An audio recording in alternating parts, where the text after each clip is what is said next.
Good afternoon, everybody. Good afternoon, and welcome to Paul's Monday Market Update 168 for Monday, 6th of January, 2025. Great to have you all here. Welcome back. I hope you enjoyed the festive period and are ready for what will undoubtedly be an eventful and interesting 2025. And before I crack on, just for those of you joining us for the live session, if you could just confirm that you can see the slide and hear my voice, that would be a great start. Always good to know that the technology is working in your favour right at the beginning of these sessions. That would help me enormously.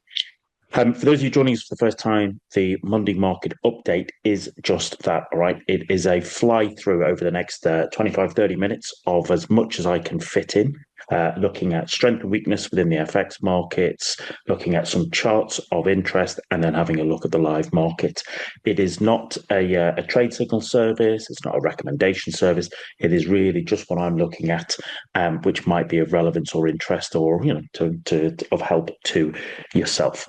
Thanks very much. Cheers. Much appreciated, guys. So let's crack on. As always, you're very welcome here. Just remember that you are always responsible for your own trading decisions. And just to start the year, if you want a little bit of free education, so at the end of last year, I made the VTP Stage 1 online course that's now free for everybody. So if you want to take advantage of that, well, you can see there is a bit.ly code there, VTP free, that you can look at, or also there is a QR code there that you can take a shot of and it will take you towards that. And as I said, that's all free now. So you're very welcome to take advantage of that. And as always, the TOG Trading Podcast will be back. Ian and I'll be back, releasing an episode later this week. But if you want access to A, the previous episodes, B, the recordings of my Monday Market Update, if you can't join the live sessions, and also insight into Ian's Trader Blog, you can all find it there at togspod.com, or as I said, on the QR code there. All right, let's crack on then, shall we? Let's look at the main thrust for the session. So this is the STAM, all right, or rather, it's some pieces of the STAM. I appreciate if you're new to trading or new to joining us, maybe it might look a little bit overwhelming, but it's pretty simple to understand, really, once you get the hang of it. So always, every weekend, I'm doing my own analysis to identify where's the strength and where's the weakness within primarily FX markets, but also indices and commodities markets, because in doing so, that allows me to sort of focus my time, energy, and resources more efficiently for the week ahead.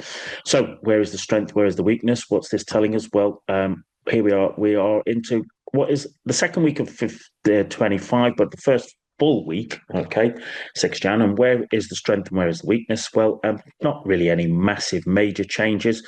Okay, US dollar remains top of the pile. We've seen a little bit of a sell-off today, and part of that is effectively just due to sort of rumours coming out now that Mr. Trump will be is not really going to go for sort of universal tariffs, but he just might have just a few tariffs here and there. Some he's kind of like dialing back on that rhetoric, and that's what I was saying all the end of last year, really, that we're in a kind of a bit of a strange sort of no man's land at the moment, where people are going to be waiting to see once Trump gets through his inauguration in a couple of weeks' time.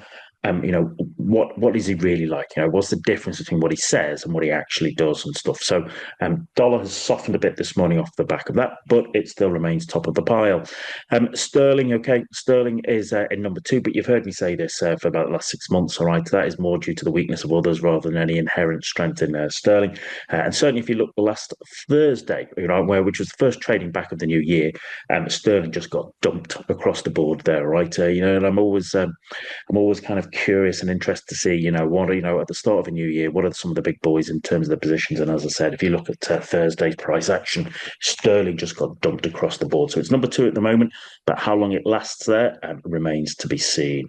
At the under end of the pile, all right, Aussie dollar, okay, and Kiwi dollar are propping us up, along with kind of Canadian dollar. The com dollars are at the bottom of the pile. Lots of reasons for that, all right, okay. People are still worried about China, all right, and some of the news coming out of China isn't terribly great, or the news we actually get to see and hear. Aussie dollar was the worst year, I think, for about 6-7 years in terms of Aussie performance. We'll look at that in a moment, no surprise. But, listen, if you're trading FX, you don't really care whether it's a good year or it's a bad year, as long as there's a trend, it's an opportunity. But we've certainly got that. And then let's talk about Canadian dollar, talk about Mr. Trudeau's finally going to resign and stuff. I don't think there'll be that many tears shed for him, but that might just be my own personal bias there. But close to home, euro and Swiss franc, you can see they're just swapping places, third, fourth. They're okay, mincing around a bit, all right, not really sort of used to man or beast, all right, at this particular moment. Certainly, as I said, you can see that from this morning's session, all right, okay, US dollar, everyone pretty much strengthened against the US dollar. As I said, dollar softening on those particular tariff rumours. As I want to look at the individual currencies, lots there actually. Interestingly, in terms of buy programs for both sterling and euro. All right, I'll be watching that this week. I mean, this is the week where we're going to start to see A, liquidity come back in, and B, we start to see some of the sort of news from the economic calendar is ploughed through with a bit of news, which will pick up. We've got JOLTS job openings tomorrow, and ISM services PMI for the dollar, right? And then we've got FOMC minutes Wednesday night, and then of course Friday. Thursday's a bank holiday, but Friday we are back in for non-farm payrolls. All right, so of course everyone's going to be interested to see what kind of economy is Mr. Trump going to inherit. So it's going to be an interesting week, as I said. People start to be positioning, but I think, as I said, it's still a little bit of no man's land. I think people will hold off putting on big positions until they actually see what Trump has got to say for himself. Certainly, when we look at the indexes and commodities, lots of bearish momentum. That I think is probably just an element of the sort of kind of the Christmas flush. All right, lots of people taking profits or trimming their positions so they can enjoy the festive season. Certainly, Dow and Russell remain in their sort of tactical short sessions for myself, along with gold, which I think is just coiling up, all right. Also along with silver, which has been flirting again with $30, but we'll look at that in a particular moment. So, not massive change, not really a shock. Okay, everybody goes a little bit quiet over that festive period, but then, as I said, over the next 2 or 3 weeks, I think we'll start to see a little bit of movement. Okay, as liquidity returns and people start to sort of take their positions based upon what they think Mr. Trump is going to do. So it's going to make for some interesting swings, I suspect. Okay, so that's the STAM. Let's have a little look at some charts of interest. Okay, so we're all traders, all right. I don't consider myself an equity specialist, but listen, we're all traders. We all like to look at a chart. There's always something we can either learn from a chart or look at it in terms of putting it on our watch list, taking an interest. This is Delta Airlines, okay, DAL. So the fourth quarter earnings start this week. It's a bit of a drab week, but Delta are out on Friday. I always have a little bit of an interest in this, okay, in terms of aviation and defence is kind of, where in the equity space I do kind of take a focus.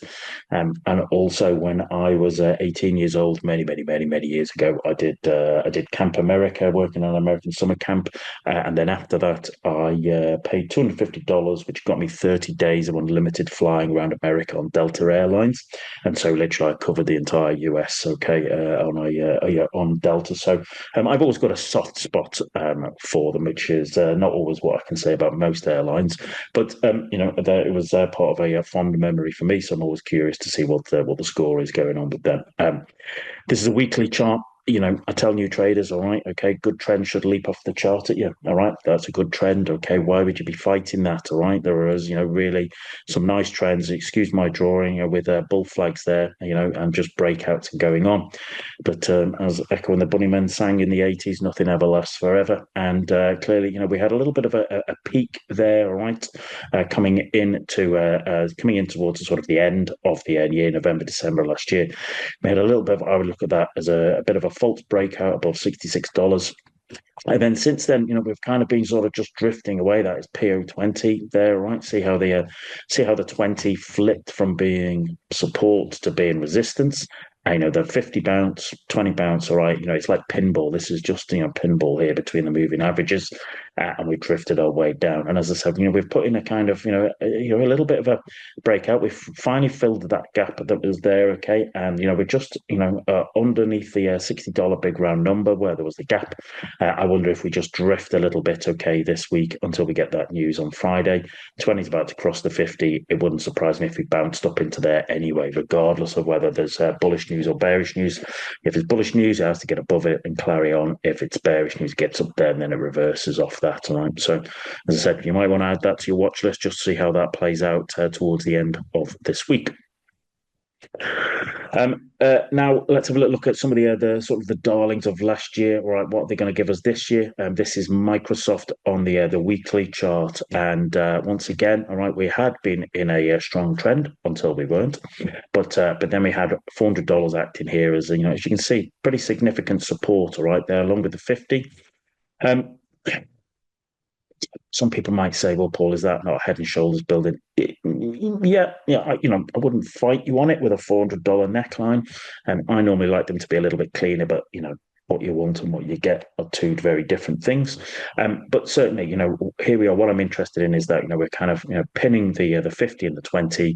Microsoft have also come out and saying, I think they're investing like $80 billion in energy for their data centers, etc. I mean, $80 billion, that's more than some countries, all right. That's more than some countries' entire GDP that they are looking to invest in. That just shows that, how, these big tech companies rule our lives these days and stuff. So I'm kind of curious to see how this plays. Does 50 act as support, the 50 and 20, right, and drift away? Or does, is there a head and shoulders building, all right? In which case that $400 neckline starts to become, very interesting. That's the level I'll be watching there on Microsoft.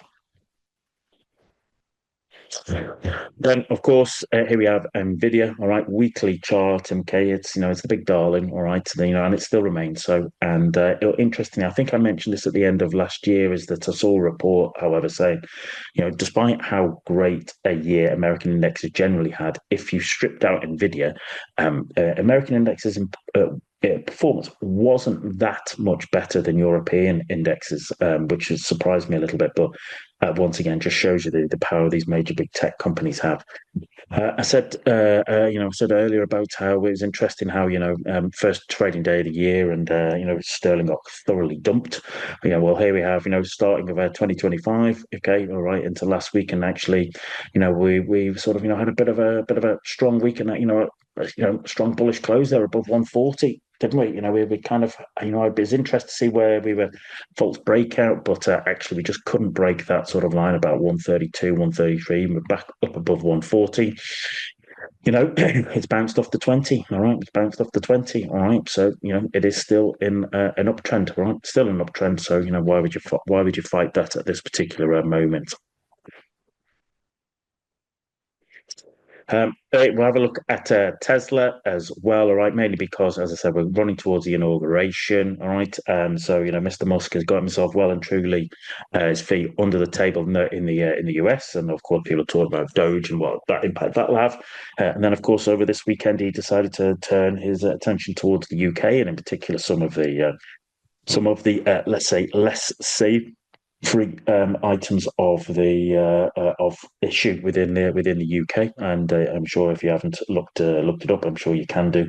All right, and see that. So I'm kind of curious to see what brings that happens or what comes out of that. But ultimately, we're traders. We're looking at the chart, all right, see what he's saying.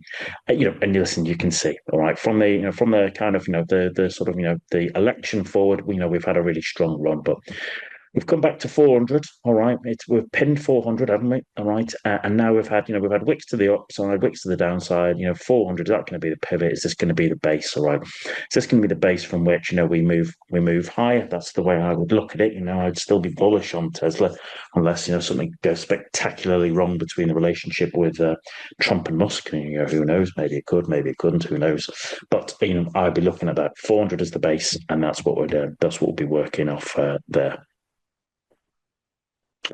And finally, before we switch to live markets, Apple weekly chart here. This is, as I said, looking at some of the titans that we've, have done well for us over the last few years. Once again, weekly chart with some really very nice trends. Some nice trends with some, I would call that like a sort of a stage three sort of, block there before we broke out. But I'm curious that, having had a really good end to the year, bouncing off the 20, pushing higher, all right, as we ran it into last year, we had a nice little sort of, reversal pin bar there. And then last week, you can see for yourself, we gapped down and flew down. And, that would people would look at that as a weekly evening star formation, something we talk about on stage one call, stage one BTP stage one call. Be back tonight at 1900 London time, and that's you can see how that is actually kind of there's a bit of a reversal there, and so I'd be curious to see. It wouldn't surprise me if we kind of have a little push and then a drop down to the 20, and then I'll be looking to say, well, do we get PO20 where it acts as support, all right, or does it use it as an opportunity for us to run our way down to sort of the 50 at 220? That's what I'm looking at. So, as I said, you might want to add that to your watch list just to see how that particularly plays out over the next couple of weeks. Okay, so there you go. There's the some charts of interest. Why don't we switch across to the main markets now? Have a look at what's going on with the live markets. So if you just bear with me for a moment, and we'll switch across. All right, so here we are back in hoping that you can hear my voice, hoping that you can still now see the sort of the charts. This is my kind of index and commodities chart here. Just for those of you joining us, it's a case of this is the Dow, Nasdaq, SP 500, Russell, then the FTSE 100, the Nikkei, the DAX, and oil. There you go. So just the whole idea is to give me a bit of just a snapshot of what's going on in the world. So if I look at the Dow, last year, great trend, and then we sort of kind of came off over that kind of December festive period. And as I said last year, it wasn't really a massive shock. If you've had a great, a great run, you want to be able to take some time off at over the festive period. So you take your profits or trim your positions. Interestingly, okay, I see is that we started the year by just basically starting to sort of little pin the 20 period moving average, which is what also be kind of a little bit of that on the Nasdaq as well. The Nasdaq had kind of had lagged the Dow and the S&P, but it caught up, and then we had a really kind of big, I would call that like a high wave candle. That was just clearing out orders there, left, right, centre. We want to see there is it a case of that is now going to continue forward. Certainly, if you're seeing things like NVDIA, like we looked at before, starting to work its way up, well, then you'd expect that to drag the Nasdaq with it. S&P 500, the same as the Dow in terms of there was a kind of a little bit of a takeoff at the end of the year, right, in terms of trimming positions. But once again, we've pinned the 20 there. That's what's working at. Russell was never as clear a picture, but like the others, last week was a kind of a bullish pin off the 20 period moving average. So, that is probably just an element of, we've drifted back to support. Now we're looking to see, is there going to be liquidity coming that gives us a bit of a pump to the start of the year with regards to, non-farm payrolls, the FOMC minutes on Wednesday, and also Trump's inauguration. So, that's kind of how I would look at those as, those are, they could actually be looking as bull flags, pauses, all right, until we start to get the world gets back to work this week. If we look at in terms of some of the other indexes, DAX here, okay, really pushed its way, isn't it? Considering what everything that people are thinking are going on in Europe and in Germany, all right, we still had a great run, and then we had basically, I would look at that as an evening star, held in above the 20,000 level, all right, 20,000 acting as support. We've had a little start to this week, all right, but I'd be curious to see if that continues there, because remember, we've now got German elections next month. I wouldn't be expecting too much in front of that. Nikkei, I said last year that I wondered if we were building, all right, if we were, building a head and shoulders pattern here. But as I said, the 50 was 50 was significant, the red 50. And as you can see, that has continued to hold as support, hasn't it? So, we're actually popping up there, all right? You might actually say, Paul, that's a bit of an ascending triangle building. I know I wouldn't fight you over there at that at the moment. Okay, sort of 40,000 level is acting as a bit of a pivot. So I would just be watching us as a pivot around there for the Nikkei. Close to home, let's have a look at the FTSE. Okay, FTSE, all right, FTSE weekly chart. just, I said at the end of last year, it's coiling up, and we continue to coil up, right? We're still in that kind of 8,100 to 8,400 range. That's the way I look at it. And we're, slap bang in the middle of it. All right. The 50 is acting as support. 50 is acting as support there, but, the 20 acted as resistance there. So, we've coiled up, and now we're waiting to see what actually comes of it. Now, I think Mr. Starmer is making a big speech today. He might have actually already made it this morning, I think, as a way to sort of, reinvigorate his premiership. So, personally, I think it's going to take more than one presentation to do that. He needs a lot more help, and certainly some of the reports coming out of Reuters this morning was that basically companies were trimming staff, and trimming job opportunities at the fastest rate in years, off the back of Rachel Reeves' budget. So she's done a grand job of basically taxing us into recession, and in my view will be that the UK will probably be in recession, within this year, within 2025, they'll be in recession if it isn't already. 2025 and definitely sort of this 6 to 12 month period. But as traders, you're just looking at that.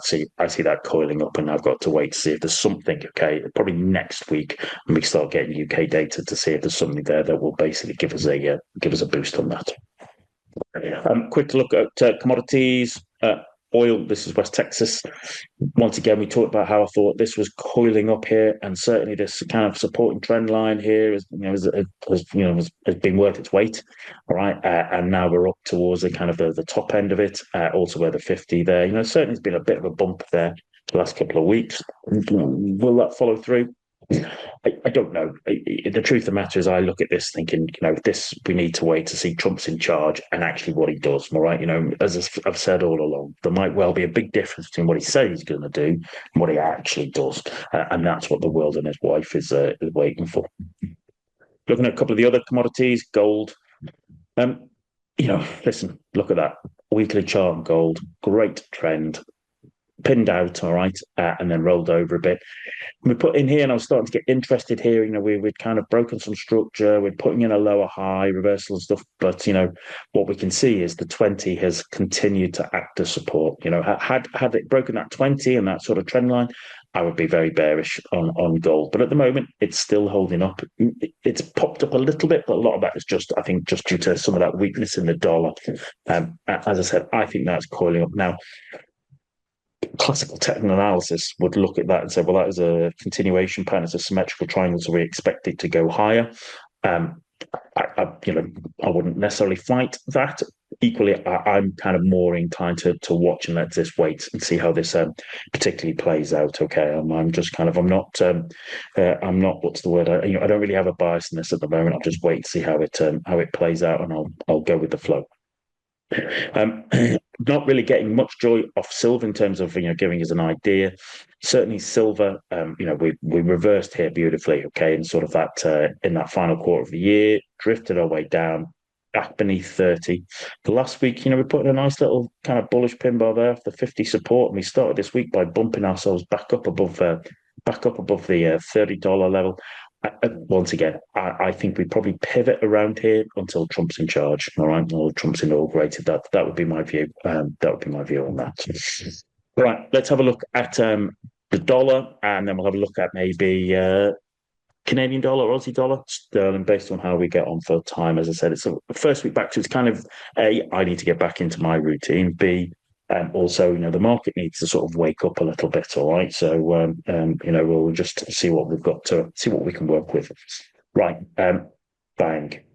Dollar index. Okay. Dollar index here. So, if you look at last month's December, that's a very strong bullish candle, isn't it? Very strong bullish candle after a few strong months of it.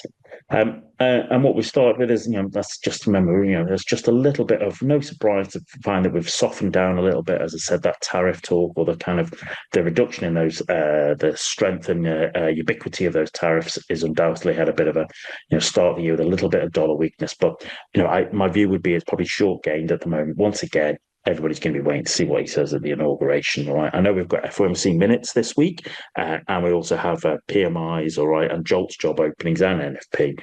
They will all have their say, but I still think that everybody will be waiting to see what Trump has to say. Okay. So wouldn't surprise me if we drifted back down, okay, and started just pivoting around 108. That's where I think, that's where I think we maybe we hold for the moment until we get some data that basically gives us an indication otherwise. So yeah, still strong dollar index, but a little bit of softening there, which is no surprise that we see the opposite of that on the euro dollar. Fantastic downtrend there, okay, for the second half of last year. Started with this double top indecision, evening star, away she blows, all right. And not unsurprisingly, as I said, we've had a little bit of last day, as I say, and today, part of that to do with the Trump tariff, but one swallow doesn't make a summer, all right. We've still got a fair bit to work with on that, okay.